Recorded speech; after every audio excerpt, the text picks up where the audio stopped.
Paling utama adalah orang bisnis itu mesti takwa, harus tawakal, harus ridho dan ikhlas terhadap semua yang Allah berikan. Karena dalam bisnis itu kita akan banyak menemui ujian. Nggak ada yang nggak cocok. Bisnis itu sebenarnya semuanya adalah mentalnya harus kuat gitu loh. Kalau kamu mau berhasil, kamu harus maju terus, nggak boleh nyerah gitu kan.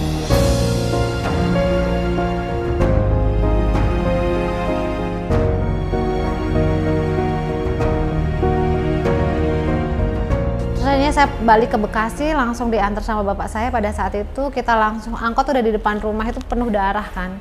Bapak saya beresin, saya udah lemes aja tuh. Ya Allah, bener ya, bergantung sama angkot itu pasti ada solusinya. Entah itu orang tua saya itu kan juga Allah yang gerakan hatinya.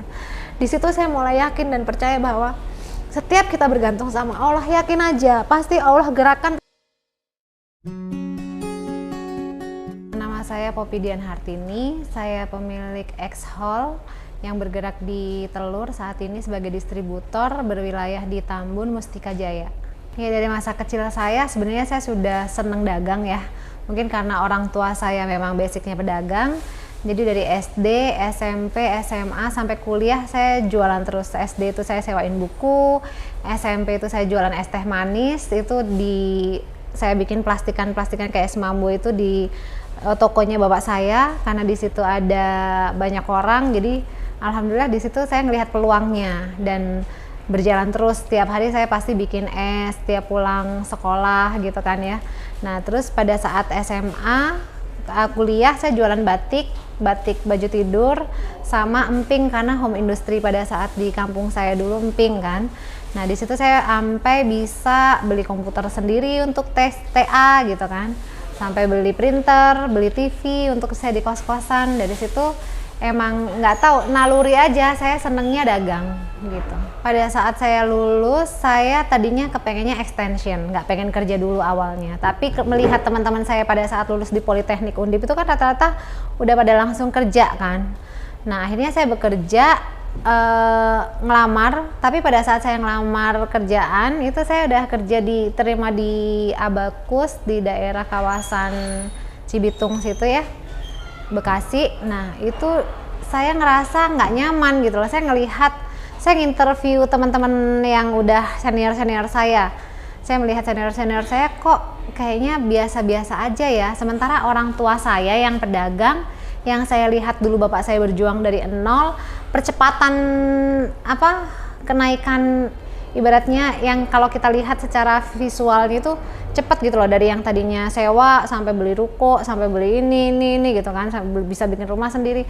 Saya ngerasa waktunya kayaknya bakalan panjang tapi kurang nih. Akhirnya saya memutuskan untuk cari peluang apa ya gitu, sehingga pada saat tahun 2001 saya udah kerja, 2003 itu saya mencari-cari usaha.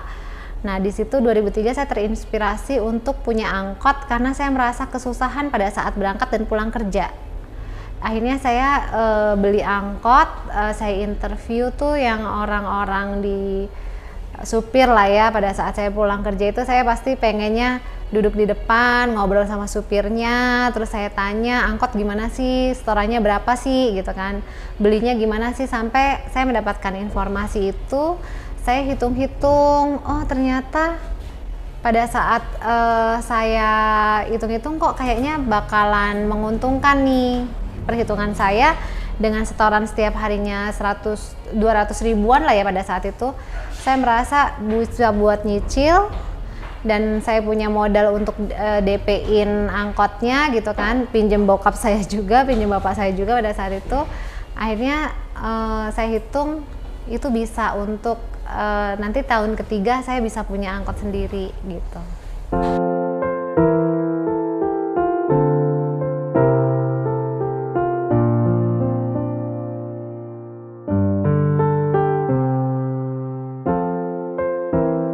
Ternyata bisnis itu kan nggak gampang ya. Bisnis itu ternyata memang, saya yakin semua orang berbisnis tuh pasti menemukan ujian. Nah ujian pada saat saya bisnis di angkot itu adalah pada saat itu saya baru jalan 6 bulan, angkotnya masih baru gitu ya, dari dealer gitu kan, mobilnya tiba-tiba ditabrak bus gitu kan di depan PT Coca-Cola saat itu. Saya rasanya langsung yang tek, kayaknya tuh orang bisnis tuh hatinya tuh kayak yang up and down gitu loh untuk menghadapi setiap ujian itu ya. Nah pada saat itu saya udah yang udah mulai biasa nih ngadepin ketika dapat musibah, oke, terima gitu kan, ikhlas. Tapi yang paling bikin saya kaget tuh pada saat tiba-tiba di kantor supir saya telepon, Bu Popi bisa ikut ke Polsek Lembang Abang nggak Bu gitu kan. Kenapa, saya bilang gitu kan. Supir kita dihipnotis Bu dan angkotnya dibawa kabur sama orang, katanya mau sewa buat ngambil semangka. Tapi kita diajak di warung di pinggir jalan, tahu-tahu mobilnya nggak ada, dia udah lari pas saat kita nyadar gitu. Langsung saya astagfirullahaladzim, saya kan langsung ya Allah, angkot masih nyicil gitu kan. Terus habis itu saya langsung ikut aja, saya izin sama direkturnya kan, Pak saya izin angkot saya dibawa kabur. Saya ke Polsek Lemah Abang pada saat itu sampai BAP sampai jam 1 pagi ya. Terus saya udah yang rasanya tuh balik tuh, ya Allah ini gimana ya saya nyicilnya. Pas saya tanya ke leasing itu nggak ada asuransinya kan, kalau angkot itu kan dijual satu paket sama trayek gitu loh. Nah pada saat itu saya langsung mikir, gaji saya saat itu baru 2 jutaan, angkot cicilannya 2,3, boro-boro buat bayar angkot, buat gaji saya aja masih kurang gitu loh untuk nyicil semuanya gitu kan. Nah disitulah saya mulai ya diskusi sama orang tua saya harus gimana ya, saya bilang gitu kan. Udah, kalau bapak ibu saya menguatkan saya, memang bapak ibu saya itu support banget ya, karena memang dasarnya bapak saya juga pada saat dulu dagang itu juga udah banyak mengalami ujian-ujian gitu. Jadi beliau mensupport saya untuk yang udah, yang namanya rezeki itu sudah diatur sama Allah gitu kan. Kamu pasrah aja, kamu berdoa aja, kalau memang itu masih rezeki kamu pasti balik. Tapi kalau memang itu bukan rezeki kamu, nggak bakalan balik. Jadi yang kamu lakukan adalah tawakal aja. Akhirnya setiap hari saya mulailah tuh tahajud setiap malam, berdoa sama Allah gitu kan. Terus pagi duha saya mulai introspeksi, kenapa ya kok saya dikasih ujian, angkot saya hilang. Berarti mungkin saya di sini ngerasanya saya kurang sedekahnya gitu. Pada saat itu saya mulai sedekah, latihan sedekah tuh awalnya pada saat angkot saya hilang itu. Mulai sedekah, terus saya mulai tahajud, duha itu setiap hari sampai tiba-tiba udah 1 bulan nggak berasa, saya lagi di angkot pulang kerja itu saya ditelepon. Ada telepon masuk asing gitu kan nomornya, terus dengan Bu Popi, ya betul, Ibu yang kehilangan angkot, iya benar gitu kan, ini dari Polres Metro Bekasi, angkot Ibu udah ketemu, besok Ibu bisa ke Polres ya buat ngambil katanya. Itu saya rasanya bener-bener yang ya Allah, kayak langsung bahagia banget gitu kan. Setelah 1 bulan saya pikir udah hilang, karena kata orang-orang mah angkot mah kadang dijualnya pecah-pecah gitu loh, udah dipretelin, udah nggak dijual utuh. Kalau utuh kan akan kelacak ya, jadi dijual pecah-pecah. Tapi qadarullahnya Allah memang masih memberikan itu sebagai rezeki saya. Ya akhirnya saya mulai lagi untuk membenahi lagi semuanya gitu. Nah setelah itu berjalan, tiba-tiba nggak selang lama lah, nggak sampai setahun, mungkin sekitar 6 bulan lebih itu saya kan kalau lebaran itu pasti pulang ke Batang ya, nama kota saya Limpung di sana. Nah itu saya pulang ke Limpung itu saya lagi Idul Adha, baru selesai sholat Id, terus kan biasa bakar-bakar sate tuh ya. Habis selesai bakar sate, siang itu lagi makan siang nih sama bapak saya di ruang tengah nonton TV gitu. Tiba-tiba ada acara patroli gitu kan. Di patroli ada berita supir K39C dibunuh karena rebutan penumpang, dicelurit sininya. Saya lihat salah satu supir itu kan ada 2 supir, 2 kenek ya, shift-shiftan. Salah satu supir saya ada di situ gitu loh, kelihatan lagi gotong-gotong di rumah sakit Karya Medika waktu itu. Terus saya akhirnya investigasi ke staf saya di kantor, karena saya memang masih kerja juga. Saya tanya, coba cari tahu di rumah sakit Karya Medika itu angkot siapa yang supirnya dibunuh. Terus kata bapak saya, bukan punya kamu, kan K39C itu 120 unit, kamu baru punya 1, bukan kata bapak saya gitu kan. Tapi perasaan saya nggak enak gitu loh. Terus akhirnya saya telepon lagi, staf di kantor bilang, iya Bu, mobil ibu katanya. Wah itu saya langsung terpukul, nangis saat itu juga. Saya langsung, ya Allah, kok cobaannya bertubi-tubi banget nih bisnis gitu kan. Kayaknya aku nggak cocok deh Pak, saya bilang kan. Pak saya nggak cocok deh kayaknya bisnis angkot. Ini bisnisnya laki-laki, saya bilang gitu kan, bukan perempuan. Terus kata bapak saya, nggak ada yang nggak cocok. Bisnis itu sebenarnya semuanya adalah mentalnya harus kuat gitu loh. Kalau kamu mau berhasil, kamu harus maju terus, nggak boleh nyerah gitu kan. Terus akhirnya saya balik ke Bekasi, langsung diantar sama bapak saya. Pada saat itu kita langsung, angkot udah di depan rumah itu penuh darah kan. Bapak saya beresin, saya udah lemes aja tuh. 3 bulan saya trauma.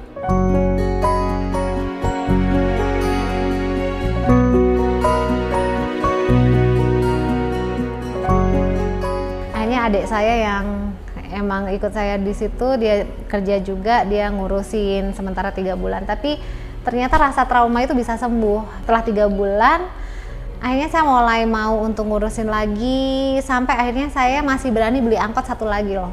Saya masih nambah karena saya melihat memang ya sebenarnya ini peluang ya, memang kalau ujian ya, kalau kita mau maju ya harus dilewatin. Akhirnya saya memutuskan untuk beli 1 lagi angkot gitu. Nah pada saat itu saya bekerja masih sebagai karyawan, saya punya angkot 2. Saya mencari asuransi tuh. Kenapa saya mencari asuransi? Karena supir saya yang tadi dibunuh itu, saya melihat umur tuh bisa meninggal kapan aja. Saya harus prepare gitu kan. Nah pada saat saya mesti prepare itu, saya mencari asuransi sampai ketemu dengan beberapa asuransi. Tapi yang menarik saya adalah satu asuransi ini membuat saya tertarik untuk menjual. Karena saya emang dari dulu kalau saya melihat sesuatu hal yang bagus tuh saya pengennya saya jualan gitu loh. Nalurinya kayak gitu. Jadi saya akhirnya nelpon salah satu leader di situ yang pada saat dia ketemu dengan saya, penampilannya kok beda nih ya gitu, beda dengan agen asuransi yang lain. Saya orangnya kan visual ya, ngelihat orang tuh, oh ini kayaknya eksekutif nih, saya berpikirnya kayak gitu.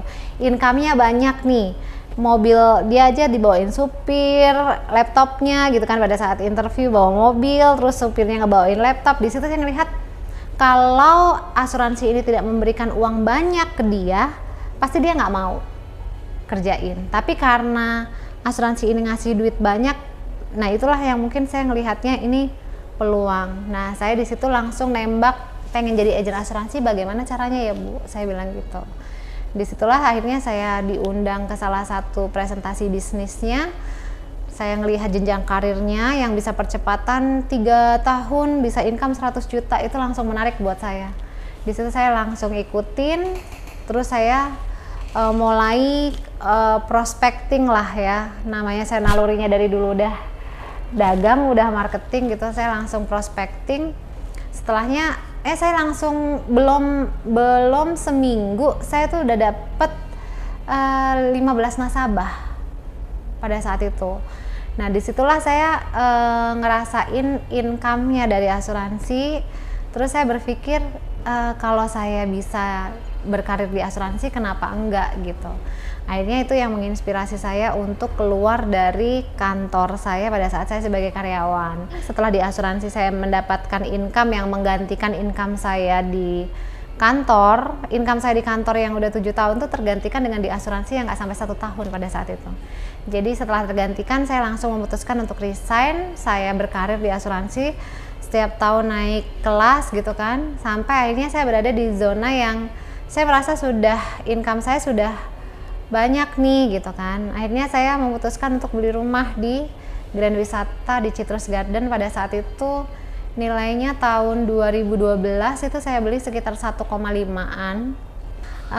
Saya berkarir di asuransi itu kan alhamdulillah sampai dengan 4 tahun, dari 2008 sampai 2012 saya menjadi agency director. Pada saat saya menjadi agency director itu saya punya income itu sampai dengan 70 juta sebulan. Itu buat saya sudah zona yang nyaman lah ya. Saya punya tim di saat itu ada di Palembang, ada di Solo, di Jogja, di Pekalongan, di Tegal gitu kan, Jabodetabek gitu kan. Saya memang sukanya tim gitu kan. Nah di situ level ternyaman saya itu.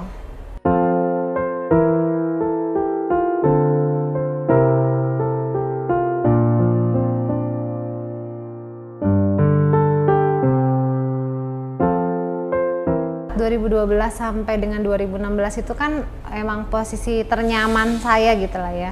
Saya nggak ngerti, saya belum tahu itu apa riba ya, tapi saya kan dapat refund bunga. Saya kalau orang beli nyicil tuh saya seneng. 2016 tuh saya mulai datang ke kajian-kajian gitu kan. Saya datang ke kajian-kajian, tiba-tiba saya mendengar di salah satu kajian itu bahwa asuransi halal, asuransi haram gitu kan. Ada yang bilang halal, ada yang bilang haram. Jadi asuransi ini masih menjadi perdebatan pada saat itu kan. Nah, sampai dengan sekarang bahkan gitu. Nah, di saat itu saya mulai mencari, semakin saya kajian, semakin saya pengen cari gitu loh.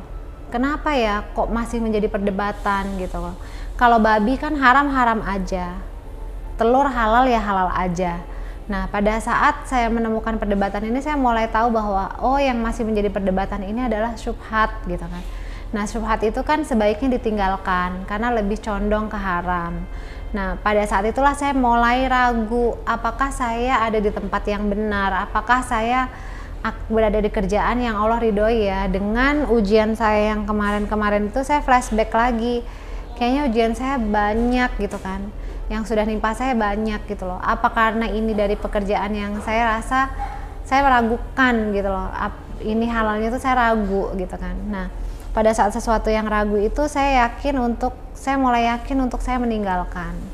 Nah, di saat itu saya mulai diskusilah sama orang tua saya beranikan diri untuk saya bicarakan, Pak, Bu, saya sengaja pulang ke Batang itu, saya diskusi sama orang tua saya bilang, Pak, Bu, saya kok semakin nggak yakin dengan pekerjaan ini ya, saya bilang. Saya udah nggak ada hati di situ. Pada saat saya ragu itu kan nggak bisa saya, yang tadinya saya kalau ke kantor itu semangat, antusias gitu ya, tiba-tiba tuh saya mau tepuk tangan aja kayak nggak bisa tepuk tangan gitu loh. Mau presentasi ke orang untuk prospek gitu ya, mau ngomong sama orang itu saya udah mulai, lidah saya tuh berasa keluh gitu loh. Nah, di situ saya terus berdoa kan sama Allah. Saya bilang, ya Allah, tunjukkan saya apa yang harus saya putuskan ya untuk ini gitu loh. Yang penting saya tuh pengennya tuh dapat ridhonya Engkau gitu kan. Nah, pada saat saya terus berdoa, saya tahajud gitu kan, terus saya berdoa terus Allah tuh semakin membuat saya itu ragu.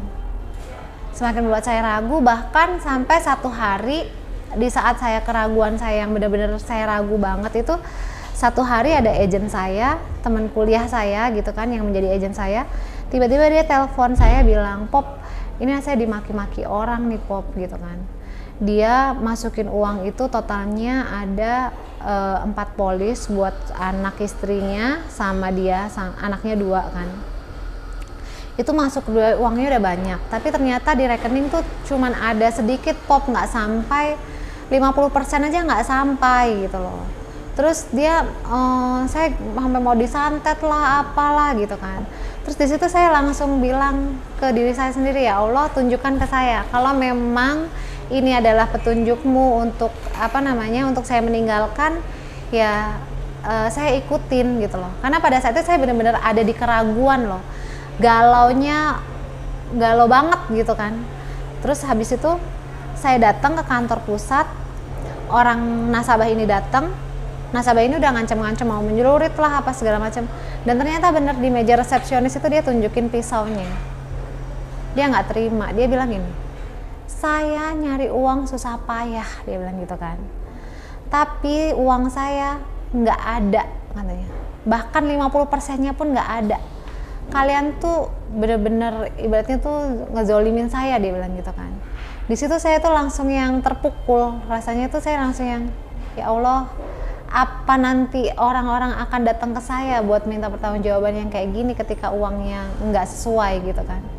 Di situ saya langsung yang memutuskan untuk saya yakin saya harus meninggalkan ini gitu. Disitulah keyakinan saya akhirnya bilang sama bapak ibu saya kejadiannya. Nah, pada saat pekerjaan saya tinggal satu-satunya di asuransi itu, di saat itu juga saya yang sudah sangat ragu dan harus meninggalkan itu, saya berpikir nggak apa-apa gitu loh, nggak apa-apa, saya tergantungnya sama Allah aja Pak, saya bilang gitu. Nah, disitulah ketika saya yakin Allah tuh datangkan orang-orang yang memang satu frekuensi ya. Kata Allah kan ketika kita pengen hijrah itu Allah akan datangkan orang-orang juga yang baik gitu kan. Nah saat itu saya dipertemukan dengan Pak Happy Trenggono dan Ustadz Ari Ismail, founder Lariba Islamic Indonesia. Di situ saya mulai belajar tentang apa itu riba, asuransi, mulai kajian muamalah lah ya, harta haram kontemporer itu. Terus akhirnya Pak Happy yang saya baca punya hutang 63 miliar sampai dia meninggalkan riba itu, dan akhirnya dia bisa take off bahkan sampai berapa kali lipatnya gitu ya. Itu menguatkan saya untuk semakin meninggalkan gitu. Akhirnya pada saat itu saya memutuskan untuk saya yakin saya harus pergi.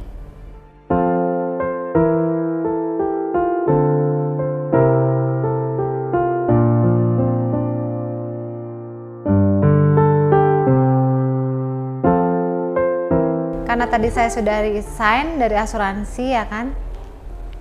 Saya resign dari asuransi itu, akhirnya saya memutuskan untuk meninggalkan zona nyaman saya, yang rumah yang udah saya beli dari hasil asuransi yang saya cicil gitu kan. Pada saat itu nilainya sebenarnya 2,5 M-an pada saat tahun 2018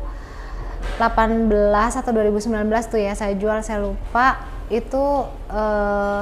Saya tinggalkan gitu kan. Terus akhirnya mobil saya yang CX-5 Mazda pada saat itu juga saya harus tinggalkan.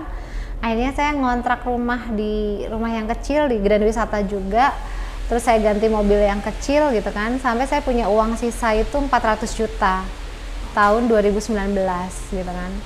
Nah 2019 saya punya sisa uang 400 itu, saya akhirnya bisnis untuk buka PT yang berhubungan sama Telkom lah pada saat itu. Tapi ternyata pada saat berjalannya waktu ketemu pandemi, akhirnya produksinya nggak sesuai sama biaya operasional gitu kan. Nilai omset marketnya itu nggak sesuai gitu kan. Nah pada saat itu saya memutuskan untuk cari bisnis apa ya pada saat pandemi ini gitu. Disitulah telur menginspirasi. Pada saat pandemi itu menjadi inspirasi saya untuk bisnis telur gitu. Karena pada saat itu orang-orang lagi gencar-gencarnya bansos kan, pengen nganterin tetangganya telur, pengen ngasih, kan yang kena isoman kan nggak boleh keluar kan, paling gampang kan ngasih tuh telur.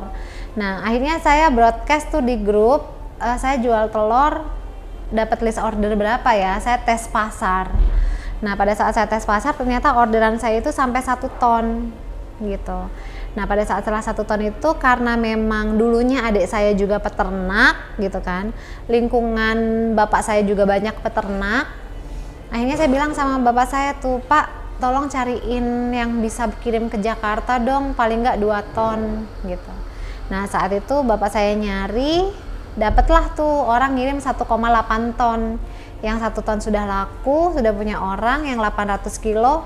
Saya mulai dagangin ke warung-warung tuh, coba suplai warung-warung. Berjalannya waktu ya sudah, akhirnya itu berjalan, lambat laun saya bangun, nyebar kartu nama ke warung-warung kecil kayak gitu kan. Terus mulai ngiklan di Facebook dan sebagainya, sampai akhirnya penjualan itu bisa sampai 1 tonan lah sehari gitu. Bisa sampai 1 ton sehari. Tapi bisnis ini juga nggak gampang. Saya juga menemui ujian lagi. Pada saat itu justru ada orang yang hutang nggak bayar gitu kan.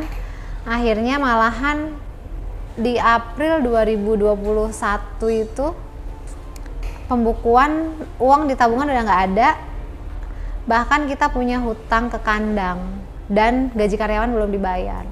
Pada saat itu saya langsung yang nyerah gitu loh. Akhirnya tutup dulu tuh toko saya, tutup. Terus saya bingung tuh untuk memutuskan apakah mau mulai lagi atau enggak gitu. Disitulah saya benar-benar kayak yang mulai berpikir, kita mau ketemu sama kemenangan atau mau mundur nih. Kalau mundur udah pasti saya gagal, saya benar-benar gagal. Tapi kalau saya coba untuk maju lagi, mungkin Allah sudah siapkan kemenangan di depan yang lebih dekat gitu loh. Akhirnya dalam waktu 1 minggu saya berpikir ulang untuk buka lagi atau terus tutup, karena sebenarnya uang udah nggak ada nih. udah minus posisinya. Tapi kalau dibilang titik terendah, itu bukan titik terendah saya. Titik terendah saya itu justru pada saat saya proses hijrah dari asuransi, itu benar-benar yang dimana saya sampai yang pada saat itu saya masih nyicil rumah, masih nyicil mobil gitu kan, semua kan cicilan saya utamakan gitu kan, sampai akhirnya uang di tabungan saya itu udah nggak ada gitu loh. Tapi pada saat itu saya cuman bergantung aja sama Allah. Saya nggak mau tuh yang namanya nelpon orang tua saya, Pak saya nggak punya uang gitu. Saya di situ malah justru ngetes gitu, kayak ngetes ya, kayak yang ya Allah, saya nggak mau bergantung sama orang, saya bergantung hanya sama Engkau.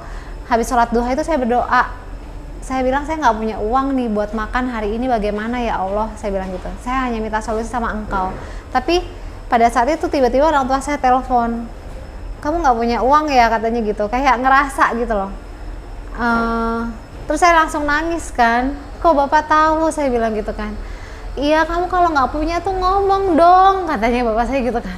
Tapi kan saya tuh nggak pengen gitu loh, nggak pengen saya berkeluh kesah sama saya cuman bilang gini, ya Allah, bergantung sama Engkau kan yang terbaik nih, saya bilang gitu kan. Bahkan saya nggak mau bergantung sama orang tua saya sekalipun gitu loh. Jadi pada saat itu tuh saya duha ya, tabungan saya tuh cuman 10.000 kali. Tapi saya bilang, ya Allah, kalau bergantung sama Engkau kan yang terbaik. Saya nggak mau nelpon sama orang tua saya sekalipun. Saat ini tuh saya mau makan apa nih hari ini. Saya pengen buktikan bahwa pertolongan Allah itu dekat gitu kan. Terus akhirnya pada saat selesai duha itu justru orang tua saya yang telepon. Pop, kamu baik-baik aja katanya. Baik gitu kan. Kamu punya uang nggak? Enggak, saya bilang gitu. Terus bapak saya, kenapa kamu nggak ngomong? Saya udah berdoa sama Allah, tapi saya nggak mau minta-minta. Udah langsung sama bapak saya ditransfer tuh. Saya baru yang, ya Allah, bener ya, bergantung sama Engkau tuh pasti ada solusinya. Entah itu orang tua saya itu kan juga Allah yang gerakan hatinya. Di situ saya mulai yakin dan percaya bahwa setiap kita bergantung sama Allah, yakin aja pasti Allah gerakan tentaranya. Tentaranya Allah kan banyak. Itu yang saya yakin, itu aja. Nah, disitulah saya mulai benar-benar yang menggantungkan hidup saya itu hanya ke Allah aja. Saya nggak mau tergantung sama manusia, saya bilang gitu. Pada saat saya mulai lagi ya kan, April kan tanggal 28 April saya ingat banget, saya nggak bisa lupa tanggal itu. 28 April 2021 itu kan pada saat pembukuan itu semuanya ternyata minus gitu kan, barang di gudang habis tapi kok nggak punya uang, bahkan tagihan di kandang belum terselesaikan gitu kan, karyawan aja belum digaji. Saat itu saya bilang sama orang tua saya, itu kan saya sebelumnya ada partner lah ya, ada partner dan manajemennya dia yang pegang gitu. Nah setelahnya saya bilang sama orang tua saya, ini gimana ya Pak, saya mau jalan lagi atau saya mau pulang? Terus bapak ibu saya bilang, kamu mau belain apa? Udah minus, kamu udah berusaha, tapi ternyata hasilnya minus gitu kan. Lebih baik kamu pulang aja.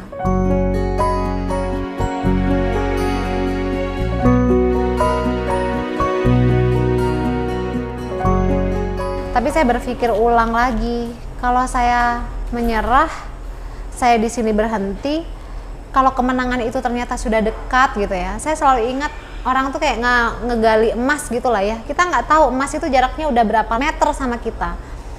Saya sudah menggali ini gitu loh, sudah punya pelanggan gitu loh. Tapi kalau saya mundur, artinya saya sudah nggak akan nambang lagi itu kan. Tapi kalau saya maju, siapa tahu itu udah deket gitu. Jadi akhirnya saya bilang, tolong support saya Pak, saya mau tetap lanjut gitu kan. Saya juga berdoa, ya Allah saya lanjutkan atau enggak ya. Saya istikharah, saya tahajud istikharah, terus akhirnya Allah memantapkan saya untuk yang jalan terus, bismillah gitu kan. Kalaupun nanti pada akhirnya gagal, ya setidaknya kamu sudah mencoba lagi gitu. Akhirnya tanggal 2 Mei lah ya, belum ada seminggu itu saya mulai lagi, saya ngomong sama karyawan lagi, saya bilang ya udah saya start awal lagi, kalian masuk lagi mau nggak? Sekarang kalian jadi karyawan saya saja full. Terus akhirnya karyawan semua terima, saya interview ulang, saya gajinya saya perhitungkan ulang, tapi saya bayar gaji mereka yang belum terbayarkan gitu kan. Nah setelah itu saya benar-benar yang di situ, ya Allah saya ikhtiar tapi hasil milik Engkau. Hasil itu bukan wilayah saya, hasil wilayahnya Allah gitu kan. Tapi ikhtiar usaha wilayah saya. Jadi saya maksimalkan ikhtiar, saya benar-benar yang ingat cuman janji Allah tuh kalau kita bertakwa, kita tawakal, kita taat, Allah tuh ngasih kita keberuntungan, ngasih kita, bahkan saya minta ya Allah jauhkan saya dari perdagangan yang merugi, saya bilang gitu. Tapi pada saat berjalannya 3 minggu, saya mulai benar-benar gencar untuk jualan partai gitu ya. Akhirnya ada satu kecelakaan lah ya, supir saya tuh nurunin di satu tempat di mana orang baru pertama order, tapi supir saya itu kayak dia ngerasa kayak dihipnotis aja, Bu, saya disuruh pindah tempat saya ikut gitu loh. Padahal saya pantau terus tuh, ternyata pada saat dia pindah tempat, barang yang ada di toko ini sudah dijual, udah dibawa kabur sama orangnya, tokonya dikunci. Nah disitulah nilainya sekitar 17 jutaan lah kayaknya. Nah habis itu diuji sama Allah kayak gitu, saya nggak putus asa, saya bilang ya Allah kan hasilnya milik Engkau, saya sudah berikhtiar, kalaupun ada ujian ini saya anggap ya memang ujian ini kan Allah yang kasih. Cuman saya harus nerima jawaban atau memberikan jawaban atas ujian ini apa nih. Saya harus tetap taat, saya harus terima dan ikhlas. Tapi saya juga harus introspeksi diri kan. Pada saat itu yang saya introspeksi adalah apa yang kurang dari saya ya Allah, saya bilang. Oh, adik saya pada saat itu kan kita diskusi ya. Terus kata adik saya, Mbak, coba kamu sedekah biasanya gimana? Saya sedekah biasanya setiap hari Jumat, saya bilang gitu kan. Bisa nggak Mbak sedekahnya mulai besok nih kamu mulai terapkan sedekah subuh. Gimana caranya sedekah subuh? Emang saya harus cari orang subuh-subuh, saya bilang gitu kan. Oh enggak harus kayak gitu. Kata ustadz saya, sedekah subuh itu kamu sediain aja satu kotak, dimana kotak itu kamu tulisin sedekah subuh, setiap hari kamu taruh di kotak itu, nanti dialokasikannya setiap hari Jumat gitu kan. Akhirnya saya terinspirasi itu, mulailah saya taruh di kotak sedekah subuh itu, saya mulai taruh dari angka 10.000 gitu. Sampai pada akhirnya setiap hari itu udah menjadi habit gitu kan. Terus saya berpikir lagi, ya Allah kok sedikit ya yang saya kasih, padahal kan kalau kata ayat Allah kan sebagian hartamu itu kan milik 9 asnaf ya kan.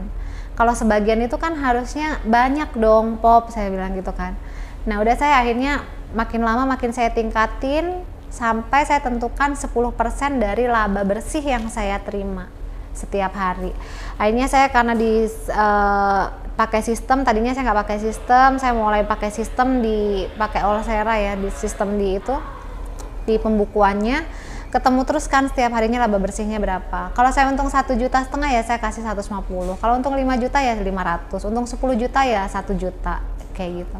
Sampai dan ternyata itu mengalami percepatan. Allah jawab, kan emang janji Allah ya, kalau kita mengeluarkan kan pagi-pagi itu malaikat mendoakan, ya Allah gantikan dengan yang jauh lebih baik, kan malaikat berdoa. Dan kalau orang yang kikir habiskan atau gimana tuh ya hadisnya kan. Akhirnya itu saya ibaratnya tuh sama Allah memang digantikan. Dari penjualan saya yang tadinya cuman dulunya hanya maksimal 1 ton, sampai penjualan saya itu bisa 3 ton, habis itu naik lagi 4 ton, 5 ton, sampai kadang 10 ton, sampai saya bisa over DO ke orang-orang yang teman-teman saya yang lain yang membutuhkan. Begitu sih ceritanya.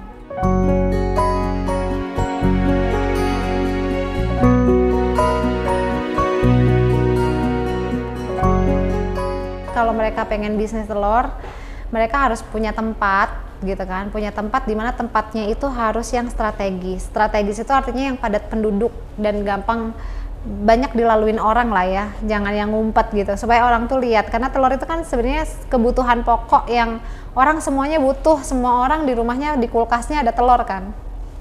Nah kalau udah dapet tempat yang misalnya bagus, padat penduduknya, di situ buka, insya Allah jalan. teman-teman mesti ya canvassing lah ke warung-warung, kadang kayak gitu. Jadi yang pasti punya tempat yang strategis dulu. Alhamdulillah saya sih ada supply ke restoran-restoran di sekitar Grand Wisata sini, ada warteg-warteg juga, hampir warteg sepanjang jalan yang tadi lokasi saya itu. Terus kalau di di restoran itu saya juga supply backup Solaria untuk weekend, karena Solaria kan sebenarnya punya gudang sendiri, tapi untuk weekendnya dia sering kekurangan barang, itu saya yang supply. Terus kayak restoran-restoran di sini yang kayak Hotmi apa segala macam gitu ada. Sebenarnya orang kalau bisnis telur itu, kalau yang main partai ya, orang itu gampang berpindah-pindah sih, karena banyak sebenarnya supplier telur di Jakarta itu banyak, gitu kan. Tantangannya ya kalau kita nggak main kualitas bagus ya gampang ditinggalkan orang. Jadi kita memang benar-benar main di kualitas dan harga, gitu sih. Harganya mesti kompetitif dan kualitasnya mesti bagus.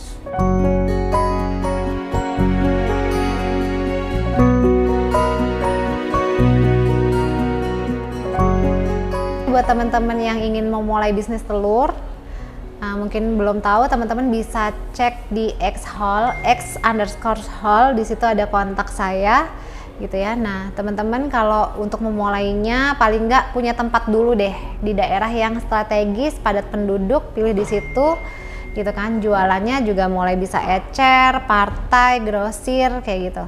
Nah, itu teman-teman bisa hubungin saya, nanti bisa saya supply untuk kualitas yang bagus dengan harga yang kompetitif.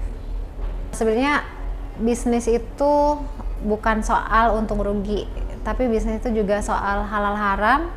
Jadi pada saat kita berbisnis itu ya kita harus benar-benar, menurut saya yang paling utama adalah orang bisnis itu mesti takwa gitu, harus tawakal, harus ridho dan ikhlas terhadap semua yang Allah berikan. Karena dalam bisnis itu kita akan banyak menemui ujian.